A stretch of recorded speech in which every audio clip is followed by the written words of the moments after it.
iPhone 14 Pro et Pro Max, Apple Watch Ultra, AirPods Pro 2, Apple Watch Série 8, iOS 16, iPadOS 16, autant de nouveaux produits affectés par des bugs. Entre fatalité et négligence, que devient le contrôle qualité chez Apple? C'est l'événement de la semaine. Tim Cook tiendra-t-il sa promesse? La transition vers les processeurs Apple finit en 2 ans. La keynote pressentie pour octobre serait remplacée par de simples communiqués de presse et toutes les grandes annonces attendues avant Noël n'auraient finalement lieu qu'en 2023. Le tuto audio, c'est l'une des nouveautés d'iOS 16, mais comment annuler l'envoi d'un mail? Je vais tout vous expliquer. Le dîner d'Eli avec une entrée au goût de météorite sauce satellite. Et puis le bonus pour notre communauté Patreon via patreon.com/iWeek, le voyage de Tim Cook à Londres et la confirmation d'un nouveau siège social européen pour Apple dans la capitale britannique.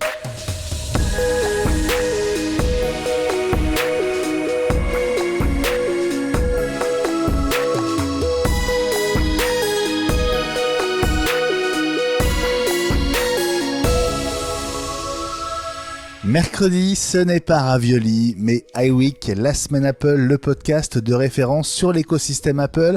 Bonjour, bonsoir à toutes et à tous et bienvenue à chacune et à chacun d'entre vous pour ce nouvel épisode, le 105e, de ce podcast d'actualité indépendant qui s'intéresse à toutes les marques qui gravitent dans ces secteurs qu'Apple a créés en inventant l'iPhone, l'iPad, le Mac ou encore l'Apple Watch. Merci de votre fidélité. Aujourd'hui, c'est un rendez-vous à 3. Alors, je salue mes 2 complices du jour, Eli Abitbol, président des Apple Premium Resellers en France et cofondateur de MCS, et Gilles Dounès, ex-rédacteur en chef de Mac+, et co-auteur d'iPod Backstage chez Duno. Salut les garçons. Hello. Salut. Hey, salut, ça fait très plaisir de vous retrouver. Comment vas-tu, Gilles ? Pour aller savoir pour revenir. Bon, c'est la blague récurrente, le running gag. C'est ta bonne blague. En tout cas, je suis très heureux que tu sois là. C'est un bonheur de te retrouver. Idem pour toi, Eli, comment ça va ? Écoute, ça va bien, et pour être dans l'actualité de la journée et du mois, on peut dire God save the team. Absolument, absolument. On va effectivement parler de Tim Cook dans le bonus Patreon. Et puis, moi, je reviens à l'instant de Londres aussi. Je n'avais pas rendez-vous avec le patron d'Apple, mais je suis allé voir Angleterre-Allemagne à Wembley hier soir. Et c'était un match magnifique avec un 3 partout au bout des 90 minutes. Très, très sympa. Je profite de cette intro pour saluer nos 2 absents du jour, François Le Truedic et Fabrice Neumann. On pense à vous les garçons, on vous dit évidemment à très vite. J'espère que vous êtes bien installés pour nous écouter. Évidemment, abonnez-vous au podcast, c'est gratuit sur toutes vos plateformes de podcast préférées. Abonnez-vous aussi au podcast compagnon de la semaine Apple, la quotidienne iWeek. Vous le savez, c'est notre rendez-vous quotidien, 5 grosses minutes du lundi au vendredi avec les 5 infos essentielles chez Apple dans l'écosystème des dernières 24 heures. Et puis donc rejoignez la communauté iWeek sur patreon.com/iWeek. Vous ferez aussi un bon geste, votre soutien à chacun nous est hyper précieux. Et puis un dernier mot évidemment pour ne rien rater, Twitter @iWeekNews et Instagram @iWeek.news. Dans quelques minutes, la keynote d'octobre, faudra-t-il l'oublier? Mais tout de suite, les bugs en série, que devient le contrôle qualité chez Apple? À tout de suite. L'événement de la semaine, c'est donc cette série de bugs sur les produits Apple sortis depuis quelques jours. L'iPhone 14 Pro, l'Apple Watch Ultra, les AirPods Pro 2, chacun de ces produits a connu ou connaît encore son ou ses bugs, à tel point qu'on se demande si le contrôle qualité n'a pas changé chez Apple. Je me tourne tout de suite vers vous, Eli et Gilles. Est-ce que vous êtes surpris par cette rafale de petites ou de grosses mauvaises nouvelles qui concernent ces nouveaux produits, Gilles ? Moi, je suis surpris par le sommaire de l'émission, puisque la semaine dernière, je t'avais proposé de faire une mise au point là-dessus, et tu m'as dit, on ne tire pas sur une ambulance. Non, c'est pas... Tu fais le malin avec ta tête de mignon pour ceux qui ont la version YouTube, la version vidéo. Oui, mais les problèmes se sont multipliés depuis la semaine dernière. Oh oui. Ouais, je vais te dire, je vais te poser la question. Quel effet ça fait de travailler avec un visionnaire? C'est ce que je veux. Bah écoute, un grand privilège. Non mais je sais que c'est un sujet qui te tient à cœur. On va revenir à toi, Gilles, puisque tu avais effectivement vu venir le problème il y a une semaine. Élie, toi qui vends ces produits dans tes magasins MCS à Nice, Cannes et Aix-en-Provence, est-ce que tu te dis plutôt qu'il faut minimiser parce que c'est normal que on découvre des petits défauts quand des produits arrivent, ou est-ce que c'est surprenant? Alors, les deux, mon capitaine. Donc, d'abord, ce n'est pas surprenant parce que c'est une tendance même une tendance lourde depuis plusieurs années. Le contrôle de qualité, au fur et à mesure que les systèmes et que les appareils arrivent, est de pire en pire, et c'est un peu dommage. Il faudrait vraiment qu'Apple prenne le temps de stabiliser les choses. Ils l'ont fait à un moment donné, et sortir peut-être des choses moins souvent, mais plus fiables, parce que franchement, ça nuit à leur image. De notre côté, c'est pas des bugs gravissimes. On n'est pas au niveau de l'antenne gate. Et une partie de ce dont on va parler, mais je vais pas déflorer le sujet, moi, je les ai pas vus pour l'instant. Mais étant donné qu'ils ont été documentés, c'est qu'ils existent. Hein. C'est pas parce que moi, je les ai pas vus chez mes clients, pour le moment, qu'ils n'existent pas. Tu dis carrément que c'est grave, toi? Ben, c'est grave pour l'image d'Apple parce que à chaque fois qu'il y a maintenant un système, les gens se disent je vais attendre, de toute façon il va être buggé. Donc une mise à jour sort pour corriger les bugs et introduit des nouveaux bugs qui sont corrigés par une nouvelle mise à jour. Et le problème, c'est à un moment donné la confiance des clients. Elle peut mettre en doute. On s'est beaucoup moqué à un moment donné de la fiabilité d'Android et du fait qu'il fallait attendre quelques années avant de faire la mise à jour, mais sur les produits Apple, les gens font les mises à jour très vite. Ouais, Gilles, tu dirais plutôt fatalité ou négligence, toi? Je suis assez d'accord avec Ellie. Le problème d'Apple, c'était que justement, ils bordaient trop les mises à jour, ils voulaient trop que ça soit parfait avant que ça sorte. Et les mises à jour étaient décalées et n'en finissaient pas. Et Rubinstein leur a appris à, sinon réussir au premier coup, du moins se rendre compte que c'était pas grave et qu'on pouvait se rattraper au fil de l'eau. Bon là, on a poussé un peu loin, d'autant plus que on a tout un tas de produits qui doivent être compatibles entre eux. Les gammes se complexifient à l'intérieur de la gamme, mais également avec des produits donc qui sont voisins, qui se parlent les uns les autres. Et donc, on a des deadlines et il faut les respecter, quitte à ce que ça soit pas parfait.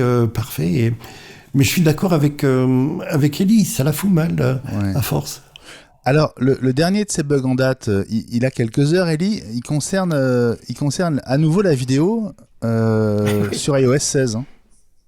Mais oui, et c'est vraiment dommage parce que c'est quand même une des choses qu'Apple met en avant. On s'est rendu compte, donc on a lu, que iOS 16 rend incompatibles les vidéos que vous prenez en mode cinématique. Et vous savez qu'Apple a beaucoup insisté sur le mode cinématique. Donc quand vous tournez en mode cinématique, Final Cut Pro et iMovie lisent plus vos vidéos. C'est-à-dire qu'ils ne les ouvrent pas. C'est quand même pas le petit bug du jour. Alors ça touche une minorité de gens. D'abord ceux qui utilisent Final Cut ou iMovie pour faire du montage, et ensuite ceux qui utilisent le mode cinématique. Je sais, on est 5 dans le monde, mais non, je plaisante, je ne l'ai pas utilisé. Donc 4 mais c'est dommage, il ne faut pas que ça bug. Hein. Ouais. On va rappeler que vendredi est sortie une petite mise à jour d'iOS 16, donc la 16.02, qui a corrigé 2 bugs. L'un, c'était le message d'alerte intempestif au sujet du copier-coller. L'autre, c'était déjà un problème sur la vidéo dans des applis tierces comme Instagram, TikTok et Snap. Et c'était ces images tremblantes qu'on a vues partout sur le web et qui font, c'est vrai, pas du bien à l'image d'un nouveau produit comme l'iPhone 14 Pro. D'autant que c'est pas pour les amateurs du Snapchat, etc. C'est pour les utilisateurs professionnels en direction desquels Apple communique beaucoup, qui vend des appareils chers puisque c'est les Pro ou les Pro Max. Et si on veut utiliser la haute définition, en plus, c'est des capacités de 256 gigas maximum, au minimum, pour pouvoir vraiment travailler à l'aise et même pouvoir utiliser le codec. Donc là, pour le coup, c'est grave. Alors, on peut remonter un peu la chronologie, juste pour vous donner quand même un échantillon de tout ce qui s'est passé. On vous parle donc de ce dernier bug en date qui touche les vidéos en mode cinématique avec Final Cut et iMovie. Ce matin, donc mardi matin, on vous parlait dans la quotidienne de ce probable souci de batterie sous iOS 16 sur les iPhone 14 Pro avec des autonomies qui sont parfois très inférieures aux 23 heures annoncées par Apple, 29 heures hein, même dans le cas de l'iPhone 14 Pro Max. Donc il y aurait peut-être un souci au niveau de la gestion de la batterie. La veille, il était question des Apple Watch Série 8 et Ultra avec un micro qui tout à coup ne fonctionne plus et donc qui renvoie un message d'erreur à des applis comme Siri, comme la dictée ou même la détection du lavage de main. Et la mise à jour de WatchOS 9.01 ne règle pas le problème, donc c'est aussi un bug en stand-by. Pour l'instant, la seule solution, c'est de redémarrer sa montre pour faire disparaître ce problème temporairement. On a aussi eu droit aux coupures de connexion au niveau des AirPods Pro 2, avec un iPhone ou un iPad qui indique que les écouteurs sont bien connectés, mais le son ne sort pas. Concrètement, il n'y a pas d'audio dans les écouteurs. Alors, là, il y a le problème de cette fameuse mise à jour du firmware, la 5A377, qu'on ne peut pas contrôler. Donc, sans doute une partie de ces utilisateurs qui ont le problème de connexion sur leur AirPods Pro 2 n'ont pas encore reçu cette mise à jour. Et Ellie, c'est un autre problème, ça. C'est que c'est au petit bonheur la chance. Oui, et encore, moi j'ai réussi à la faire et comme j'avais vu le Comment bug tu as fait et que tu as dansé, tu as voilà. fait la danse Alors du ventre. j'ai relancé une recherche Google de comment forcer la mise à jour des nouveaux AirPods et il y a quelqu'un qui a dit écoutez, c'est pas officiel Apple mais voilà, moi ça m'est arrivé, voilà comment j'ai fait et donc je vous livre ce que j'ai fait et ce que j'avais lu et ce que j'ai fait. Il faut écouter de la musique pendant quelques minutes. Bon, ça c'est pas le pire. Ensuite, il faut mettre les AirPods dans leur boîte, la brancher en charge et ne pas les toucher pendant 30 minutes.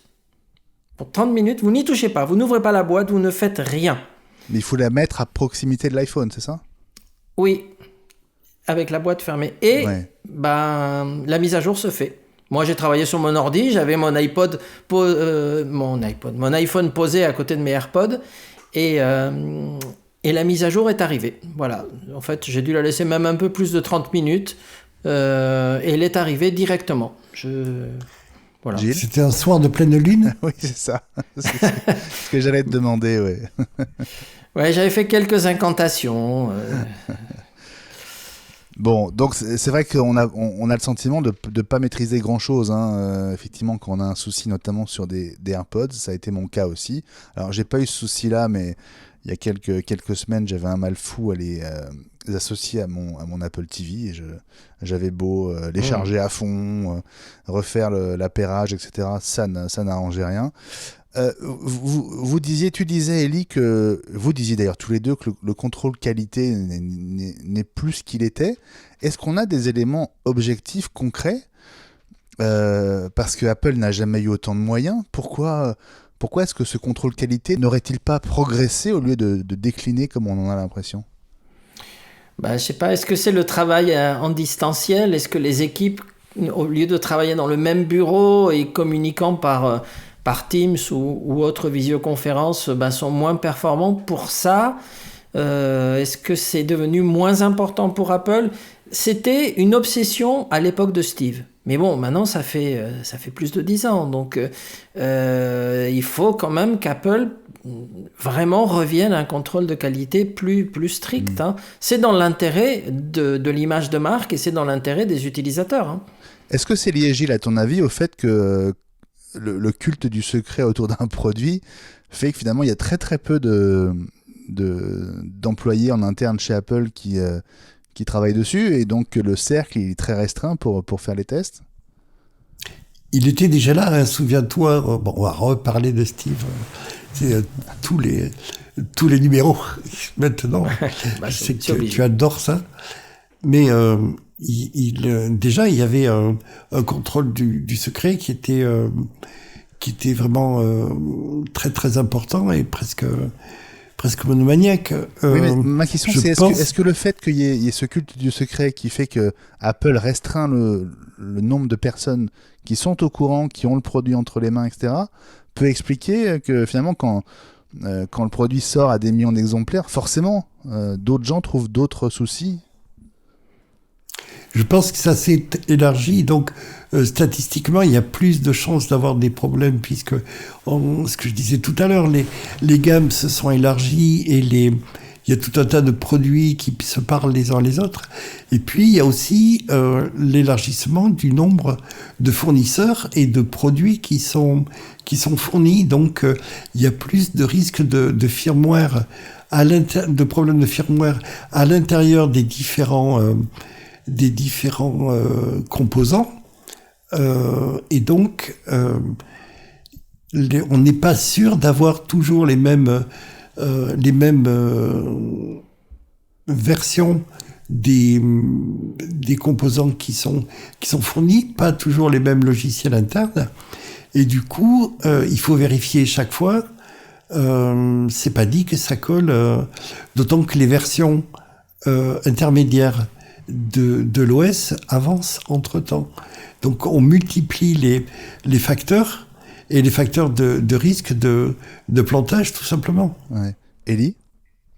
En fait, je suis assez d'accord, et pour résumer ça, il y a aussi le fait que les équipes sont maintenant de plus en plus grandes et que le culte du secret qu'a réimposé Tim Cook, parce que rappelez-vous qu'il y avait des fuites à non plus finir. Hein. Donc, si quelqu'un qui travaille, je ne sais pas, sur la caméra qui va y avoir dans le nouvel iPhone n'a pas communiqué les dernières infos ou n'a pas passé un prototype à la personne qui gère l'application caméra dans iOS 16, il peut y avoir des surprises dans la stabilisation d'image si elle a changé. En fait, ce qui se passe, c'est que les équipes sont de plus en plus complexes et de plus en plus morcelées. Et ça, c'est dû à la gamme, effectivement, comme a dit Gilles, qui s'élargit.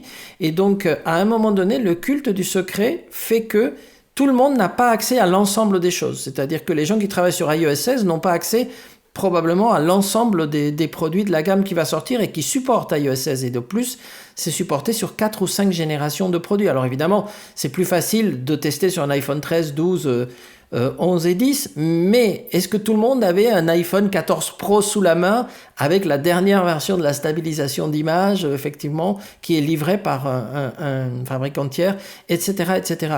La batterie, on en a parlé tout à l'heure. Moi, j'ai pas vu ce problème de batterie, mais attention qu'Apple ne communique maintenant que sur les durées de visionnage de vidéos. Donc, je ne suis pas arrivé à faire 23 heures de visionnage de série d'affilée, j'en suis pas là. Mais mon iPhone, en fait, grosso modo, je l'ai démarré ce matin à 7 heures du matin, il est à 67%. Je m'en suis servi toute la journée depuis ce matin, 67%. Donc, il va peut-être pas tenir 2 jours, mais il va tenir largement la soirée. Bon, voilà ce qu'on pouvait dire sur ces premiers bugs. On espère qu'il n'y en aura pas trop à venir encore sur ces nouveaux produits. On va suivre ça, et c'est sûr que Tim Cook, qui a quitté les États-Unis pour venir en Europe cette semaine, a dû garder un œil sur ces soucis réglés pour l'instant par des mises à jour. On va parler de ce voyage de Tim Cook dans le bonus Patreon. Dans un instant, la keynote du mois d'octobre aura-t-elle lieu ? Et Tim Cook, justement, tiendra-t-il sa promesse des 2 ans ? À tout de suite. Va-t-on assister à un paradoxe ? Il n'y avait, à la fin de l'été, jamais eu autant de nouveaux produits dans les tuyaux. est pourtant la deuxième keynote de rentrée, compressant peut-être encore pour le mois d'octobre, pourrait ne pas avoir lieu, remplacée par de simples annonces par communiqué de presse. Alors serait-ce parce que les nouveautés sont si peu nombreuses, parallèlement à l'évolution des processeurs, que ces annonces ne méritent pas de keynote, ou bien les produits attendus cet automne ne seraient-ils pas plutôt en retard et renvoyés à 2023 ? C'est notre deuxième grand sujet de la semaine. D'abord, votre sentiment, Élie et Gilles, sur cette keynote du mois d'octobre. On pariait très largement dessus, puisque c'était notre sujet d'ouverture la semaine dernière. Est-ce que vous y croyez encore pour le mois prochain, Élie ? Ça dépend si les produits sont prêts. Comme d'habitude, c'est-à-dire que ce qui se passe, c'est que tous les analystes, aussi bien Mark Gurman que Ming-Chi Kuo, disaient les produits sont prêts, les M2 Pro et M2 Max sont prêts, donc les MacBook Pro vont sortir, les iPad Pro avec processeur M2 sont prêts, donc ils vont sortir. L'iPad 10e génération, c'est peut-être pas, il mérite peut-être pas une keynote, même si ça sera un best-seller, mais les produits un peu héros, comme les appelle Apple, donc emblématiques, soi-disant, ils étaient prêts. Moi, j'étais un peu sceptique en disant, mais pourtant, on n'a vraiment pas entendu parler des pros, donc on n'a pas vu de tests des Geekbench et autres fuités, donc... J'étais un peu sceptique, mais comme les deux grands analystes étaient d'accord pour une fois pour dire il y aura une keynote en octobre, elle sera énorme parce que les produits sont prêts, si les produits sont pas prêts ou si Apple veut plus les tester, c'est jamais, il pourrait être reculé.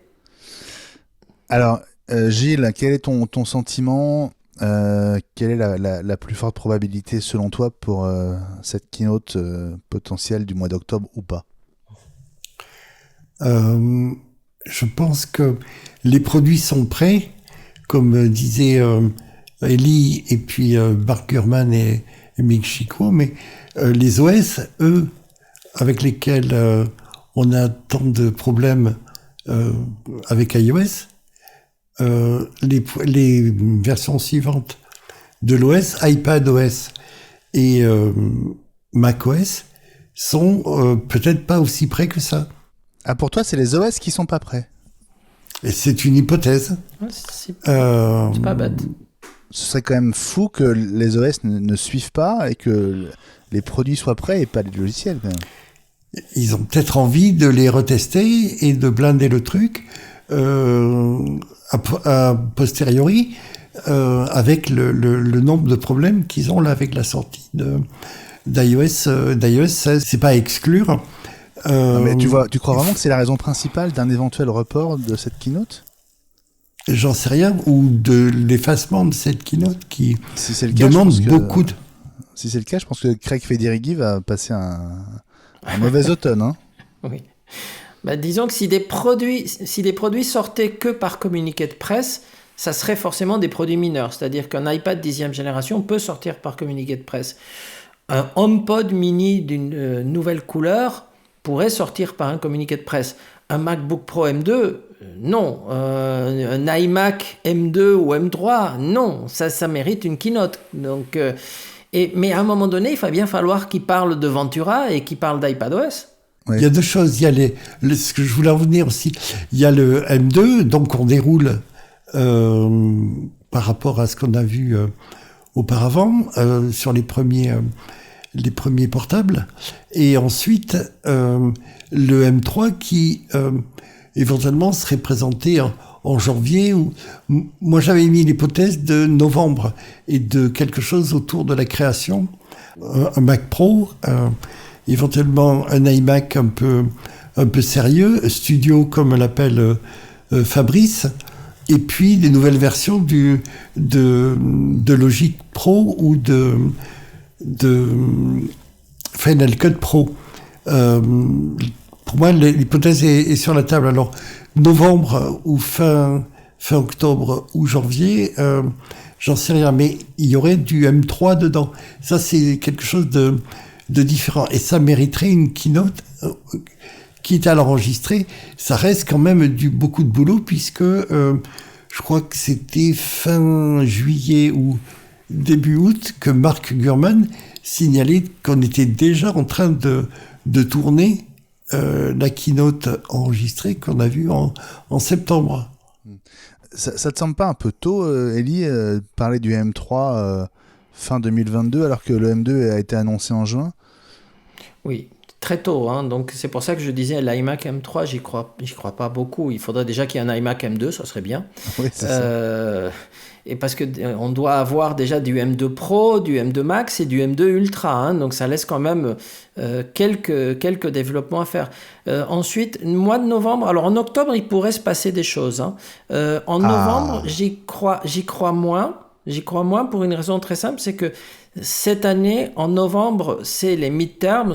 Donc tous les médias vont être occupés au moins pendant 15 jours avec le renouvellement du Congrès et du Sénat. Il y a énormément de batailles, etc. Donc les Américains sont hyper polarisés par rapport aux midterms. Après arrive Thanksgiving et la saison des achats. Mais la question, c'est est-ce qu'il y aura des produits fabriqués, prêts, en quantité suffisante pour abreuver le marché de Noël en nouveaux produits, ou est-ce qu'il ne faut pas écouler des stocks de produits qu'on est capable de produire et qui existent aujourd'hui et laisser les nouveautés pour début 2023? C'est peut-être là que ça peut se jouer. Mais ça voudrait dire, Ellie, que tous les produits pour Noël sont déjà sur la table. Il n'y aura rien de nouveau d'ici l'année prochaine. Moi, un iPad 10 pourrait sortir. Mais alors, donc, un iMac M2 pourrait sortir, mais je crois moins au MacBook Pro, hein, pour revenir là-dessus, j'y crois moins. Juste un communiqué de presse et une dispo. Pour un iPad, oui. Pour un iPad, oui. Pour un iMac M2 aussi. Pour un iMac, oui, parce que c'est des produits qui vont se vendre. Il n'y a pas de caractéristiques impressionnantes. Parler des couleurs et parler du fait qu'il y a un M2, si ça reste un 24 pouces, communiqué de presse suffit. Mais encore une fois, est-ce qu'on ne va pas parler à un moment donné de Ventura ? Est-ce qu'on ne va pas parler d'iPadOS 16 parce qu'il est en retard, mais il va bien sortir un jour. Donc, mais ça, on sait que c'est pour octobre, donc c'est ça. S'il n'y a pas de nouveaux produits qui les accompagnent, ils vont sortir en catimini. Ben, c'est ce qui m'embête parce qu'en fait, un communiqué de presse pour parler d'un OS ou même de 2 OS, c'est compliqué, hein, parce que dire il y a un nouvel iPad, voilà le processeur, la mémoire, c'est OK, mais comment expliquer iPadOS 16 pour ceux qui ne l'ont pas vu avant et comment expliquer Ventura pour ceux qui ne l'ont pas vu avant ? À part aller le découvrir chez nous et dans les Apple Store, bien sûr. Hein. Ouais. Mais je sais pas, c'est pour ça que une petite keynote enregistrée, pourquoi pas de 1 heure, tu sais, si c'est enregistré, c'est enregistré. Hein. Ouais, mais là pas obligé. La projection de Mark Gurman, c'est pas d'événement Apple en octobre. Ouais, et donc si novembre est plombé par les midterms, le Black Friday arrive fin novembre et après c'est Noël. Donc ça veut dire que l'année 2022 potentiellement est pliée. C'est dommage parce qu'on va s'ennuyer un peu. Bah, tant mieux pour 2023, mais Gilles. On a déjà eu historiquement des sorties d'OS et d'OS de macOS à l'époque, puisqu'il n'y avait que ça sous forme de communiqué de presse et on renvoyait à la WWDC en disant c'est disponible telle date en boîte et en version individuelle et familiale et ça vaut tant. Je veux bien, ça mais a déjà été fait. Il manque toujours un iMac grand écran. Oui. Le Mac Pro est censé sortir au grand maximum fin novembre, sinon Tim Cook va pas tenir sa promesse. Et je pense que ça l'embête, même si sans doute qu'il y a des raisons impératives qui peuvent faire qu'il préfère rater le coche de quelques semaines ou quelques mois plutôt que de sortir un produit pas prêt.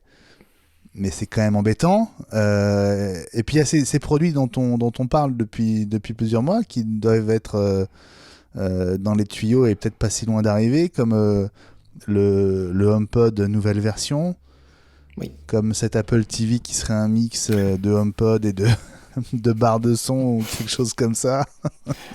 Mais ça, ils avaient déjà dit 2023-2024. Hein, donc, et puis le Mac Mini et puis oui.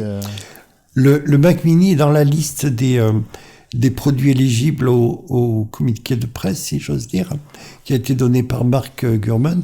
La musique, effectivement, était donnée,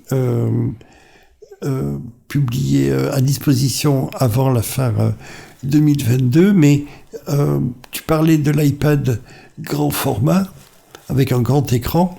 Il a vocation à rejoindre une keynote création et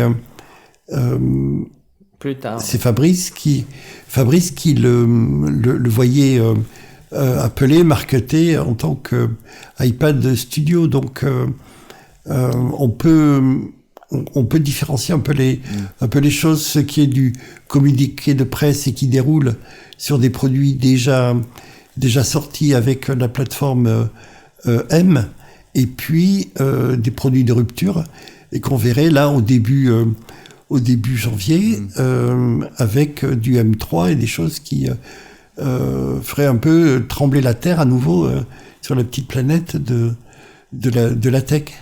Ellie.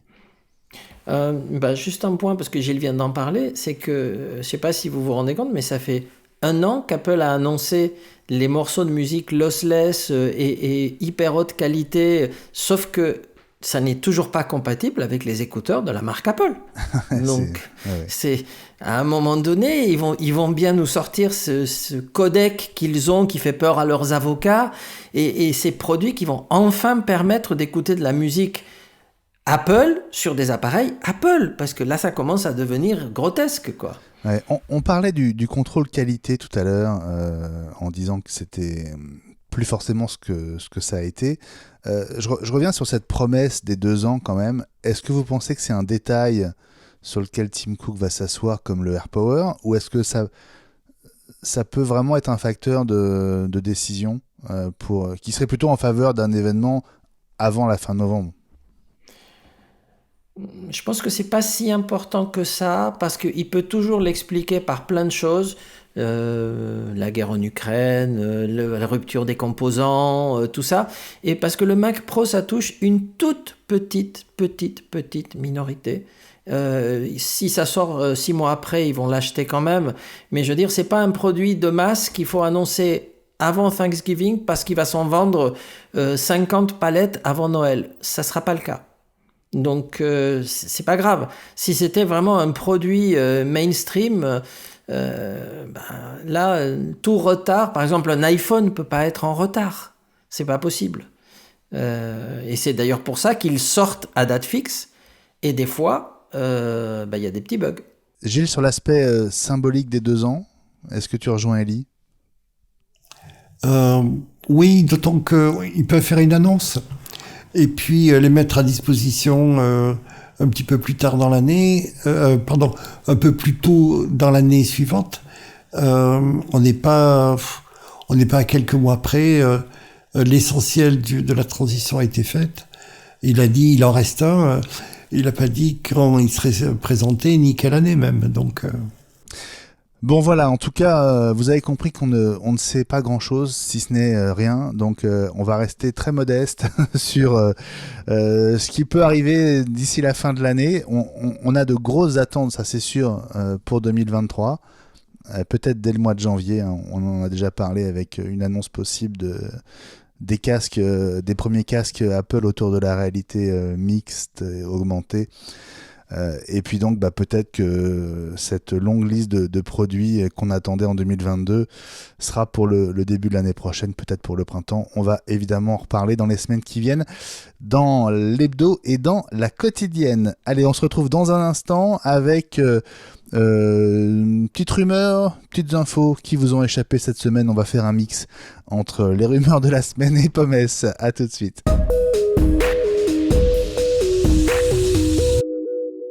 Bon, on vous a parlé de plein d'infos dans la quotidienne. On va essayer désormais de ne pas doublonner. Alors, on va garder des infos inédites pour la semaine Apple. On va commencer par cette rumeur, Ellie, qui concerne l'iPhone 15. Pour l'USB-C, ça semble se confirmer. Oui, donc ça, c'est la bonne nouvelle. C'est qu'Apple, ça y est, enfin passerait à l'USB-C. Et l'autre rumeur, puisque l'iPhone, on est juste à peine dans la sortie des iPhone 14. Hein. Donc on commence déjà à attaquer le 15, bien sûr. Il semblerait, et ça c'est beaucoup plus surprenant, qu'il aurait 2 caméras frontales. Et alors la question c'est, mais qu'est-ce qu'ils vont faire avec 2 caméras à l'avant ? Bonne question. Je ne sais pas. Oui, mais ça on ne sait pas. Bon. 2, c'est mieux qu'une, sans doute. Peut-être qu'ils vont faire de la 3D. Va savoir, tu sais qu'avec 2 caméras, tu peux faire de la 3D. Hein. Va savoir. Oui, pour l'USB-C, ils n'ont plus trop le choix. Le coup près est là. Au niveau de la réglementation en tout cas, en européenne, Europe. il faut européenne, mais le marché de 260 millions d'habitants est tel que ils peuvent pas faire autrement, sauf à faire 2 versions de l'iPhone. Et du point de vue de la gestion des stocks, c'est absolument inimaginable. Donc voilà, iPhone 15, c'est sûr que l'intérêt des rumeurs a basculé il y a quelques semaines, puisque l'iPhone 14 n'a plus de secret désormais. Parmi les infos qui vous ont peut-être échappé cette semaine, d'abord les iPad mini 6 qui ont des problèmes de batterie, Ellie, une solution pour leurs propriétaires. Oui, et c'est d'ailleurs très important à signaler parce que jusqu'à présent, aucun iPad ne pouvait être réparé ni chez Apple, ni dans un centre de service. C'est-à-dire que votre iPad avait un problème. Si c'était un problème hardware, Apple procédait à un échange de l'appareil. Et nous-mêmes, dans nos centres de service, on devait commander un iPad de remplacement. Il nous était totalement interdit de les réparer. En plus, ils ne sont pas ouvrables autrement qu'avec un décapeur thermique ou un sèche-cheveux pour essayer de décoller l'écran. Mais étant donné qu'on ne pouvait pas commander la pièce, de toute façon, c'était non. Eh bien, grosse rupture dans la politique Apple. Pour la première fois, et donc l'iPad existe déjà depuis un paquet d'années, Apple va autoriser une réparation sur un iPad. Et donc, ils ont commencé par le Mini 6 et on pourra l'ouvrir et changer la batterie. Et c'est énorme. Et oui, parce que depuis 12 ans, qu'est-ce qui se passe dans ces cas-là ? On change l'iPad par un autre, mais ça coûte de l'argent au client, hein, parce que c'est ce qu'on appelle un prix de remplacement, mais ça coûte quelques centaines d'euros quand même. Alors qu'une batterie, on va pouvoir la changer pour moins de 100 euros. Donc c'est le premier iPad dont on peut officiellement changer la batterie. Absolument. Ah oui, c'est vrai que ça a mis longtemps. Hein. Oui, mais on ne sait pas comment, hein, parce que pour l'instant, on n'a pas les manuels et les instructions de démontage, on n'a pas accès encore à la pièce. Mais c'est une énorme nouvelle si elle est confirmée. C'est pour ça qu'elle était un peu dans les rumeurs, parce que il semblerait que ce soit oui, mais on ne sait pas encore quand ni comment. Et comment ? Gilles ? Ça serait formidable que ça soit le cas également pour les anciens modèles, parce que on est sous le coup de la suspicion d'obsolescence programmée. Les choses qu'on échange comme ça ou qu'on n'utilise plus quand la batterie est utilisée, c'est le reproche qu'on avait fait à l'iPod à l'époque en 2004, quand les premiers 2003, 2004, quand les premiers exemplaires avaient commencé à tomber en rade parce que la batterie ne tenait plus le coup. Il y avait eu une bronca, comme on dit. Les gens avaient énormément râlé et Apple avait été obligé de mettre en place un programme de remplacement de batterie. Je suis étonné. J'étais persuadé qu'on pouvait changer la batterie des anciens iPad. Moi aussi. Hélas. Et nos clients aussi sont persuadés que c'est possible, sûr. Mais hélas. Donc c'est même, on aurait pu en faire l'info de la semaine. Mais espérons que ça soit confirmé, on le souhaite vivement. C'est ça, ouais. On va attendre que ce soit confirmé, effectivement. Mais on pourrait voir le verre à moitié plein en disant que les batteries sont suffisamment solides et les iPads suffisamment bien conçus pour que on n'ait pas, par exemple, à intervenir sur des problèmes de batterie, alors que c'est le cas pour l'iPhone, par exemple. Autre info qui vous a peut-être échappé, alors tout ça c'est work in progress, puisque l'écran de déverrouillage d'iOS 16 c'est quand même relativement nouveau. Google a annoncé l'arrivée très prochaine de 6 widgets donc pour votre écran de déverrouillage sous iOS 16 si vous y êtes passé. 6 widgets correspondant à ces 6 applications phares, donc la recherche Google évidemment, Gmail, Google Maps, Chrome, Google Drive et Google News. Voilà, dispo d'ici quelques semaines, dit Google sans plus de précision. C'est bien que entre guillemets, les géants de la tech s'emparent de ces technos. Ça va être la déferlante. Ben oui, c'est stratégique pour Google, par exemple, le fait que sur un écran d'iPhone, et encore plus sur un écran qui est toujours allumé, il y ait une info Google qui apparaisse, tu comprends ? Ils payent des milliards de dollars tous les ans à Apple pour que Google soit le moteur de recherche d'Apple. Ça leur coûte une fortune, mais c'est que c'est rentable. Donc, si dans tous les iPhones, il y a un widget qu'on va choisir, mais ça peut être Gmail pour avoir ses derniers mails, ça peut être effectivement Google News pour avoir les dernières infos. Bon, je ne sais pas si c'est aussi important d'avoir Google Drive sur l'iPhone verrouillé, parce que pour lire les fichiers qu'on a sur Google Drive, autant déverrouiller l'iPhone. Mais bon, c'est comme ça, quelle que soit votre application Google, vous l'aurez sous les yeux. Ouais, c'est vrai que c'est stratégique, t'as raison. T'es d'accord, Gilles, j'imagine? Oui, d'autant que ça va pas durer comme les impôts, vu que la commission a mis son nez là-dedans et que l'accord préférentiel d'Apple avec Google pour l'embarquement du moteur de recherche sur Safari n'est pas, comment dire, il est sous le nez des instances anti-position dominante, et ça aussi, ça risque de devoir sauter. Donc, puis il y a aussi une arrière-pensée, je pense, chez Google, puisque faut se souvenir que macOS et iOS servent de laboratoire d'essai pour la concurrence, et donc il n'est pas interdit de penser que ce genre de nouveautés très populaires se retrouvent un jour ou l'autre sur Android. Bon, Gilles, tu vas garder la main dans quelques instants, puisque ça va être le moment de ta mise au point dans iWeek, la semaine Apple. À tout de suite. La mise au point de Gilles Dounès. Gilles, je crois que tu veux donner aujourd'hui un avant-goût de notre petite discussion à venir à propos de l'interview accordée par Tim Cook à la BBC. Et effectivement, on va en reparler dans le bonus Patreon. Oui, tu vas adorer ça. On va parler de Steve Jobs. Me remercie pas. Je sais que ça te fait plaisir. Ben oui. Alors, on va même commencer par une citation. De temps en temps, un produit révolutionnaire apparaît qui change tout. On peut se considérer comme chanceux si on a travaillé sur l'un d'entre eux durant sa carrière. Apple a eu suffisamment de chance pour en présenter plusieurs au monde entier. Et donc, il va montrer à ce moment-là... On s'en souvient, hein?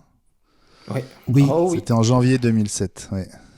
Il va montrer le Macintosh, puis l'iPod, avant de dérouler. Aujourd'hui, nous allons présenter 3 produits révolutionnaires. L'iPod avec un grand écran et des contrôles tactiles. Le deuxième est un téléphone mobile révolutionnaire. Le troisième est un communicateur Internet révolutionnaire. Avant de montrer qu'il s'agissait d'un seul et même appareil, le premier iPhone. Bon, ça nous rappelle des souvenirs parce qu'on était tous les 3 dans la salle. Ah, Pas oui. ensemble, mais dans la salle. Mais alors, où est-ce que tu veux en venir aujourd'hui, Gilles? À l'époque, j'avais été un peu choqué, puisqu'il n'y avait ni l'Apple 1, ni l'Apple 2 Je refais. À l'époque, j'avais été un peu choqué, puisqu'il n'y avait ni l'Apple 1, ni l'Apple 2, qui avaient complètement bousculé, déjà, l'industrie informatique. Et je m'étais dit qu'il parlait en fait essentiellement de lui. Mais en fait, pas seulement. Oui. Qu'est-ce que tu veux dire? Alors, les produits dont il parle et dont l'iPhone est l'héritier, ce sont les produits dont l'interface a d'ailleurs changé totalement la façon dont l'industrie fonctionne. La souris avec le Mac, la dématérialisation de la musique avec l'iPod et l'iPhone avec son écran tactile et surtout les applications. Ouais. Il y a une application pour ça. Ouais. C'est-à-dire, Gilles? C'est exactement ce genre de choses qu'est en train de préparer Tim Cook avec la réalité virtuelle et la réalité augmentée surtout. C'est ce qu'il veut dire lorsqu'il a lâché dans cette fameuse interview. À l'avenir, les gens se demanderont comment nous avons vécu sans. L'interview était avec Zoé Kleinman pour la BBC et il aurait pu ajouter c'est ce qui s'est passé avec la souris. Et donc, Il a ajouté nous investissons énormément là-dedans. et donc tu penses que c'est de cet ordre-là, vraiment? Oui, on est au-delà de l'iPad qui était juste un iPhone avec un écran beaucoup plus grand. Oh, Ou l'Apple- c'est moche de dire ça. Mais c'est vrai qu'on disait tout ça à l'époque. C'est ce qu'on disait à l'époque, oui. Mais je vous rappelle que l'iPad était prêt avant l'iPhone, hein, et les priorités ont été inversées, mais Apple travaillait sur une tablette avant de travailler sur un téléphone. Hein.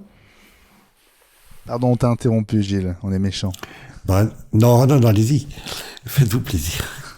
You're my guest.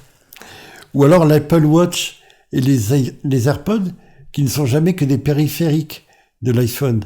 On a vraiment une révolution qui se prépare et pour laquelle les casques que Meta ou les autres ont pu proposer à peu près, et pour lesquels les casques que Meta ou les autres ont pu proposer sont à peu près équivalents à ce que le BlackBerry a pu représenter pour l'iPhone. Et celui qui assistera à la présentation en janvier aura beaucoup de chance, Benjamin. Ah bah, d'abord, je suis pas sûr d'y être, hein, tu sais. J'espère, mais c'est devenu compliqué aujourd'hui d'être dans la salle pour ce genre d'événement. Merci Gilles, tu vois, tu participes à cette montée en pression qui va nous accompagner tout l'automne jusqu'à la fin de l'année, parce que c'est sûr que le mois de janvier, avec le CES qui démarre le 5 janvier, promet peut-être de très grosses surprises. Si vous allez sur CES.tech, le site du CES, vous découvrirez d'ailleurs ce visuel qui symbolise la prochaine édition du salon. On est vraiment dans la réalité virtuelle mix augmentée, puisqu'on voit une jeune femme avec un casque et une deuxième jeune femme, elle, a l'air déjà d'avoir un pied dans le métavers. Donc voilà, on est dans l'ambiance. Et quand j'ai vu ce visuel, je me suis dit qu'il faudrait que je soudoie mes contacts au CES pour leur demander s'ils ont des nouvelles d'Apple en prévision de ce mois de janvier. Je vais peut-être le faire d'ailleurs. Allez, on se retrouve dans un instant, je vous tiendrai au courant. C'est l'heure de ton dîner, Ellie. À tout de suite. Allez, on se met à table avec toi, Ellie, pour ton dîner. On commence par l'entrée, et c'est du lourd, hein. Ah ben c'est une entrée spatiale, hein, pour te dire, Oui. puisque je voulais vous parler, vous avez certainement vu ça aux journaux télé, mais la NASA a réussi en fait à crasher, c'est le terme, un satellite qui leur coûtait quand même quelques millions de dollars, je crois que c'est plus de 300 millions de dollars, dans un astéroïde qui se trouvait quand même à plus de 7 millions de miles de la Terre, hein, donc c'est fabuleux. Ça a l'air de rien, mais c'est juste incroyable. Et donc, le satellite s'appelle DART, donc immédiatement, nous l'avons appelé Vador, hein, parce que Darth Vador, hein, c'est obligé. Ah, mais il manquait le H. C'était DART comme fléchette. Oui. C'est ça. Je sais, mais très bon. Mais cette info, à part la prouesse technique, a servi, mais on attend les résultats, à essayer de prouver que si un astéroïde menaçait la Terre à l'avenir, la NASA pouvait envoyer un satellite, donc s'écraser dessus et dans l'espoir de dévier sa trajectoire. Et donc, d'après ce qu'on sait, on saura d'ici 15 jours, 3 semaines, si la trajectoire a dévié ou pas. Mais voilà, ça veut dire qu'aujourd'hui, on est en pleine science-fiction. On déploie des moyens incroyables. Les images sont très très belles d'ailleurs. Ouais. Est-ce que c'est une déviation de la trajectoire? Parce qu'à ce moment-là, si on change la trajectoire, où est-ce qu'elle va aller? Cette truc n'était pas censé nous revenir dessus. Mais en tout cas, pas sur la Terre. Si on change Si on change la trajectoire, où est-ce qu'elle va aller? Est-ce que c'est pas plutôt pour la ralentir de manière à ce que si jamais on est sur une trajectoire de collision, elle arrive plus tard que prévu et qu'elle évite la Terre? Non, je crois pas. J'avais lu que cet astéroïde était lui-même le satellite d'une planète ou tournait autour d'une planète en l'équivalent d'une journée, il me semble, si je dis pas de bêtises, de 24 heures. Et la NASA estimait que la mission serait un succès, au-delà du fait d'arriver à la percuter, si ils arrivaient je crois, à raccourcir l'orbite de 10 minutes. Donc ils avaient un objectif concret. Oui. Je pense que le but c'est de dévier, hein, c'est pas de ralentir. Hein. Ouais. C'était de dévier. Et ce qui est fou, c'est qu'en fait, ce satellite a été lancé en novembre 2021, donc ça fait presque un an pour arriver à s'écraser précisément à l'endroit où il voulait. C'est vraiment une prouesse technique. Donc l'astéroïde, pour ceux qui s'intéressent à ça, s'appelle Dimorphos. Allez, après ce petit tour tout là-haut dans l'espace, Ellie, on passe au plat de résistance. Oui. Là, c'est du très très grand écran que tu nous proposes. Ben, c'est une très grande visualisation sur des très très petits écrans. Parce que figurez-vous que on rêve des Apple Glass. Vous savez que c'est mon produit préféré que je veux depuis des années et des années. Et bien, il y a quelqu'un qui a sorti des lunettes assez incroyables qui vous permettent en fait de connecter votre smartphone et d'avoir une visualisation de 130 pouces. 130 pouces, c'est 3 mètres et demi. Hein. Il faudrait que je fasse le calcul exact, mais je pense que c'est dans les 3 mètres et demi. Moi qui ai essayé un écran de 120 pouces, c'est déjà énorme. Donc 130, c'est encore plus spectaculaire. Et en fait, c'est des lunettes qui servent juste à regarder le contenu du téléphone. Mais ça veut dire par exemple que vous pouvez regarder un film, puisque c'est formaté IMAX, comme si vous étiez vraiment dans une salle de cinéma. C'est juste ça. Alors, c'est des lunettes... Il y en a déjà eu plein des lunettes comme ça, Ellie, j'ai envie de te dire. Oui, mais celles-ci sont vraiment, vraiment, très au point, et deux, à des prix abordables, vous allez voir. Alors, c'est quelque chose de très, très récent. Mais en même temps, l'info était passée un peu inaperçue parce que quand vous allez sur ce site, et donc la société s'appelle Nreal, N-R-E-A-L, donc le site web étant nreal.ai, en fait, on regarde la liste de compatibilité, il n'y a pas de produit Apple. Pas du tout. Pas un. Donc, mal. Bon. Ouais, donc on s'était dit, encore des lunettes pourries. Enfin, bon. Mais il se trouve que nos camarades de CNET, eux, sont allés au-delà parce qu'en fait, ces lunettes, il y a juste une prise USB-C qui permet de relier un smartphone. Et manque de peau, Apple n'a pas d'iPhone aujourd'hui ou d'iPad. Si, iPad, si, quand même. USB-C. Non, des iPads. Un iPad mini pourrait aujourd'hui se connecter directement. Et donc, ce qui s'est passé, c'est qu'il y a un journaliste de CNET, très malin, qui s'est dit, USB-C, je vais mettre un petit adaptateur USB-C vers HDMI, par exemple, de pouvoir faire une projection. L'iPhone va penser que c'est un écran et il a branché ça et ça a marché. Donc, il a acheté chez Amazon un petit accessoire de $50, à peine. Et du coup, il s'est retrouvé avec son iPhone projeté sur 130 pouces. Et les lunettes ont un dispositif de pointage qui permet en fait de diviser d'ailleurs l'écran en plusieurs zones. Et on peut avoir par exemple une zone cinéma, une zone email. Et en fait, on déplace les yeux, il y a un pointeur. Et en fait, en acquiesçant, ça peut lancer quelque chose. Les vidéos sont très spectaculaires. Les lunettes ne sont pas en vente en France, mais elles sont en vente à Londres. À 24 heures près, tu aurais pu nous les ramener, ça aurait été dingue. Zut, ça vaut $379. C'est rien pour des lunettes comme ça. Ouais, c'est vrai. Donc, rien que pour regarder votre série du soir sur 130 pouces, prochain voyage à Londres. Ouais, pas mal. Encore heureux que... Moi, mon fils habite Londres. Donc moi mon aussi, cadeau de Noël... Le mien aussi, désormais. Donc... Allô voilà. Allô, chérie. Je te donnerai l'adresse où on peut l'acheter en exclusivité en Angleterre. D'accord. Et donc, on peut faire des jeux vidéo. Alors, ils sont livrés avec un écouteur et un micro à réduction de son parce qu'on peut aussi téléphoner avec, mais il précise que si on veut utiliser des AirPods, ça marche parfaitement. Donc je vous encourage à jeter un coup d'œil parce que les démos sont super spectaculaires. Alors, c'est pas de la réalité augmentée, quoique l'écran est projeté dans votre salon, c'est-à-dire que vous voyez ce qu'il y a autour, hein, suivant la surface que vous donnez à chacun des écrans virtuels.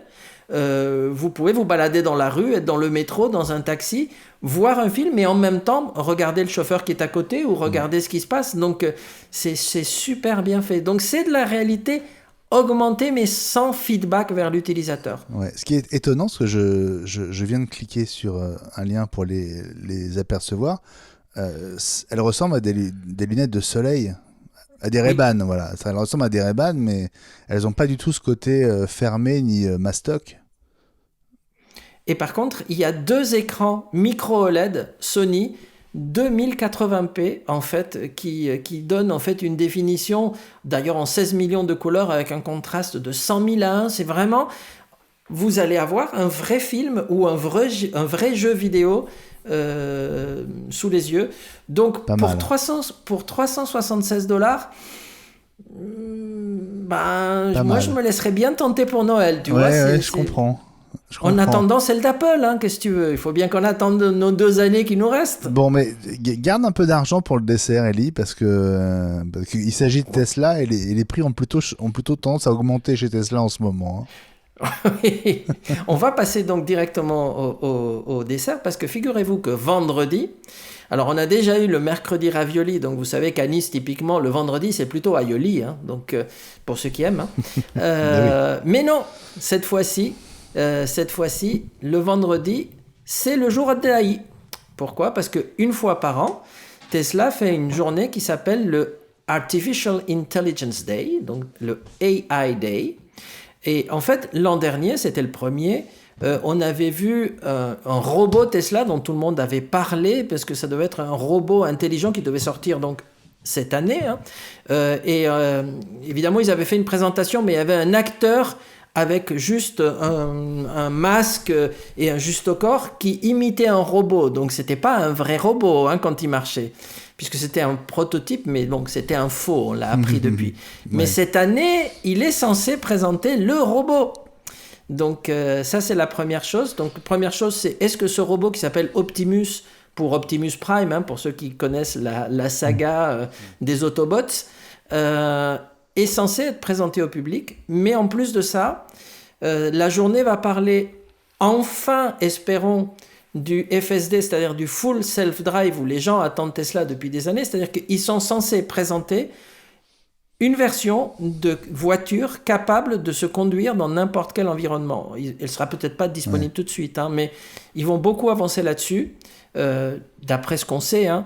Et ils vont parler du système d'apprentissage d'intelligence artificielle qui s'appelle Dojo, et ça sera très intéressant après les AI Day, que je vais regarder bien sûr parce que ça m'intéresse beaucoup, qu'on en parle avec notre ami Frédéric Crassa, parce que je lui avais passé le lien pour le AI Day de l'an dernier, parce qu'il n'avait pas vu le système de processeurs Dojo de Tesla, qui sont des méga processeurs, et comme lui il est en plein là-dedans, en fait ils ont le plus grand réseau neuronal existant à ce jour, et je pense qu'il aura des choses à nous dire en fonction justement des mises à jour de cette année. Donc ça c'est ce vendredi?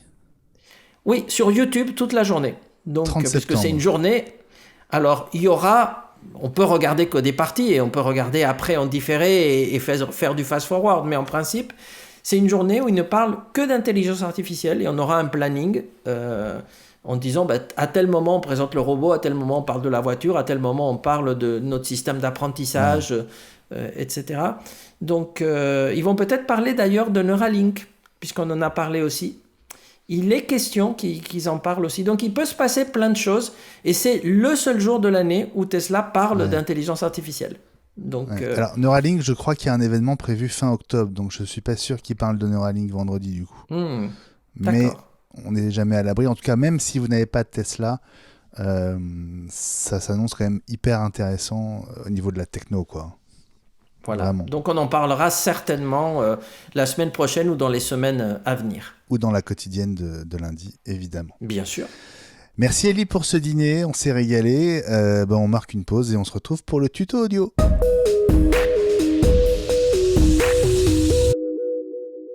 Plusieurs nouveautés dans Mail si vous êtes passé sous iOS 16, dont notamment l'envoi programmé. Mais la plus spectaculaire, c'est sans aucun doute la possibilité d'annuler l'envoi d'un mail après avoir cliqué sur le bouton envoyer. Une annulation sous condition, mais c'est vrai, dont la seule existence peut peut-être vous sauver la vie. Alors comment ça marche ? Bon, d'abord, il faut vraiment prendre conscience du besoin d'annuler dans les secondes qui suivent l'envoi. 10 secondes, c'est le délai de rétractation par défaut, rétractation si j'ose dire. Délai pendant lequel, après l'envoi de votre mail, restera affiché dans le bas de l'écran la mention « Annuler l'envoi » en bleu ciel comme un lien. Alors 10 secondes, c'est approximatif, ça dépend notamment de votre connexion Internet. Ce sera parfois un peu plus, mais jamais beaucoup plus. En revanche, ça ne devrait jamais être moins de 10 secondes, sauf si vous modifiez cette durée dans les réglages de votre iPhone. En allant dans Réglages, puis dans Mail, vous scrollez tout en bas et vous allez trouver délai d'annulation de l'envoi. C'est donc 10 secondes par défaut, mais vous pouvez passer sur 20 ou même sur 30 secondes, ou alors choisir non pour ne pas bénéficier de cette possibilité d'annulation. Évidemment, vous aurez compris que cette annulation possible retarde d'autant l'envoi de tous vos mails désormais. C'est la contrepartie, évidemment. Alors, retour à notre annulation en cours. Si vous êtes pris de remords sur un mail que vous venez d'envoyer, il faut donc cliquer dans le bas de l'écran et sans hésiter sur « Annuler l'envoi ». Dans la foulée, votre mail tout juste envoyé va s'afficher à nouveau à l'écran avec, cette fois en haut, une mention toujours en bleu ciel qui dit « Annuler ». Là, pas d'urgence, vous pouvez prendre votre temps, mais si vous cliquez effectivement sur « Annuler », eh bien, le mail sera envoyé pour de bon dans votre dossier brouillon. Et donc, si vous ne voulez pas le conserver, il suffira tout simplement de le supprimer. Nos coups de cœur et désormais aussi nos cartons jaunes ou rouges de la semaine. Ellie, on commence avec toi. Mais oui. Quel est ton choix cette semaine ? Cette fois-ci, on va garder coup de cœur, mais j'ai quelques coups de gueule pour l'avenir, garder dans mes cartons. Alors, si je te dis « If you wish upon a star », est-ce que ça te fait penser à quelque chose ? If you wish upon a star. Ah bah oui, bien sûr. Voilà. Alors attends, il faut que je trouve maintenant quoi ça... non, c'est pas le Magicien d'Oz. No. C'est un film. C'est le... Oui, non, c'est c'est Walt Disney, c'était d'ailleurs un des tout premiers, c'est Pinocchio. Ah, Pinocchio. Et Pinocchio, pourquoi c'était mon coup de cœur de cette semaine ? C'est parce qu'en fait, j'avais vu sur Disney+, qu'ils avaient sorti une version, comme c'est maintenant la mode, du dessin animé, mais filmé avec des acteurs. Donc, et donc, je m'étais dit, Pinocchio, j'avais vu ça il y a longtemps, je m'étais dit, on verra ça quand j'aurai le temps. Et puis, j'ai retrouvé à nouveau un rappel, et j'ai vu avec notre célèbre ami et acteur préféré de Disney, Tom à Hanks. savoir... Yes. Mais Et oui. donc je me suis dit, s'il y a Tom Hanks dedans, c'est peut-être pas mal. J'ai regardé et franchement, c'est assez réussi. Et puis c'est Robert Zemeckis quand même à la réalisation. Mais c'est vrai aussi. Hein ? Et ça, je l'avais raté parce que je m'étais dit, Pinocchio. Mais finalement, les remakes de dessins animés en vrai film sont plutôt une réussite jusqu'à maintenant. Donc c'est dispo sur Disney+. Hein ? Absolument. Voilà. Oui, pas sorti au cinéma, celui-là. De Robert Zemeckis, ouais. Tu voulais y réagir, Gilles ? Oui, je voulais dire, exclamer, nom de Zeus. Pourquoi ? C'était Robert Zemeckis, c'est pas Ah oui, Retour vers le sûr. futur ? Retour C'est vers vrai. le futur. Oui. Mais sans sûr. Tom Hanks, pour le coup. Ensemble, ils ont fait Forrest Gump, notamment. Absolument. Gilles, ton coup de cœur ou carton de la semaine, quel est-il ? Il y avait une vieillerie qui s'appelle The Quatuor, qui est... on parlait de grands acteurs. C'est tourné par Dustin Hoffman. C'est une pièce, je crois, qui a été adaptée comme font les Anglais et les Américains souvent. C'est une vieille diva qui a fait trembler tout le monde par son sale caractère et qui est obligée de rejoindre une maison de retraite, la maison de retraite des vieux artistes. Et là, elle va renouer avec son passé et tout ce qui a pu se passer pendant sa carrière. Et le rôle principal est tenu par Maggie Smith, que j'aime beaucoup, beaucoup. Et il est présent sur l'iTunes Store et je vous le conseille.